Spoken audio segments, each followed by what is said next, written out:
The Hydrographic Academy is an entirely new venture. Our students are going to be dotted around all over the world, not in a classroom. They're going to be individuals operating perhaps on board an oil rig or perhaps a survey vessel in mid-ocean. And the individuals are going to study in their own time when they can make it, on top of a busy day job perhaps. So the course has to be based around distance e-learning, which is for many of us a venture into a new area of putting lectures across. So what we're going to do is record lectures on PowerPoint and bundle them up as videos and send them to our students in advance.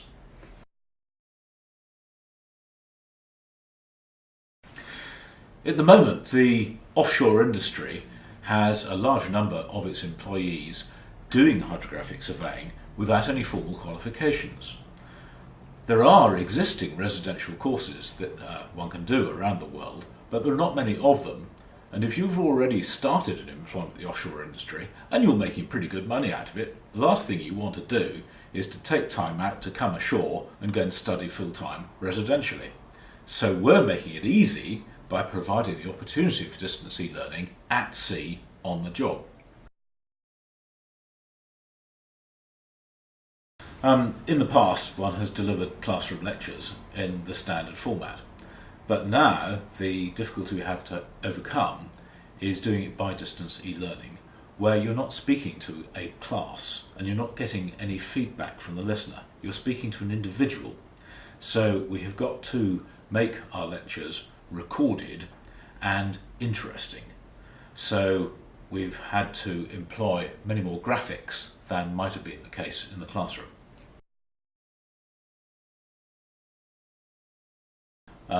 Inevitably, with a lecture being delivered live, the chances are that something might have been missed and no one really wants to put their hand up for fear of being thought thick.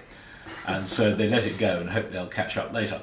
Whereas if they are watching a filmed lecture, at any time they can cue and review and listen to what the lecturer said as often as they wish until the point has been driven home, or they seek clarification of it, in our case, by email.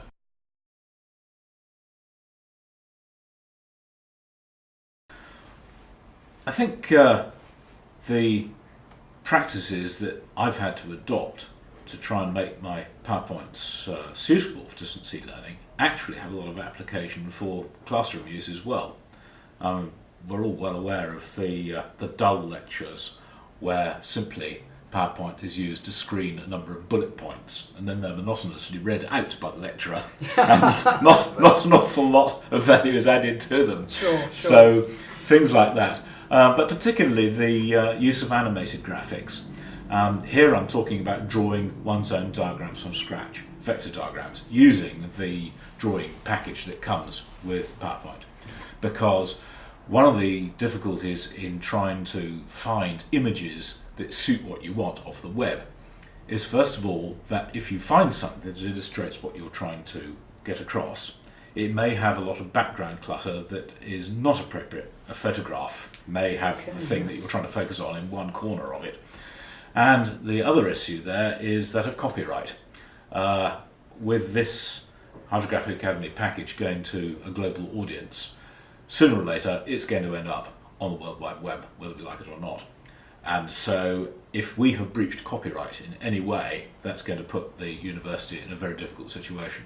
So we have to be absolutely scrupulous about correct attribution of any images that we do use from the web. But because of the difficulties I've already alluded to, it is often far quicker to draw one's own vector diagrams from scratch. The advent of PowerPoint 2010 that we've been using to produce our first tranche of lectures has enabled us to do voiceovers as we deliver the lectures that are recorded, along with the fact that the mouse pointer turns into a red laser pointer on the screen. You can actually make it blue or green if you prefer, but a red laser pointer, and the movements are recorded along with the voiceover. So it is like being in the lecture theatre live. But it's made me aware of the fact that with the ability to cue and review on those lectures, how important it is to get the quality of the voiceover as good as possible. And this takes quite a lot of practice and time. I would say that on most of my voiceovers I've had to make 3 or 4 cuts on each screen in order to get it to an acceptable standard. In future I should be concentrating on making it even better. And not only has got one's own personal voiceover techniques to get over, but there's also the technology. One needs good quality microphones and appropriate use of the software, and this is where the learning technologists come in to keep us on track.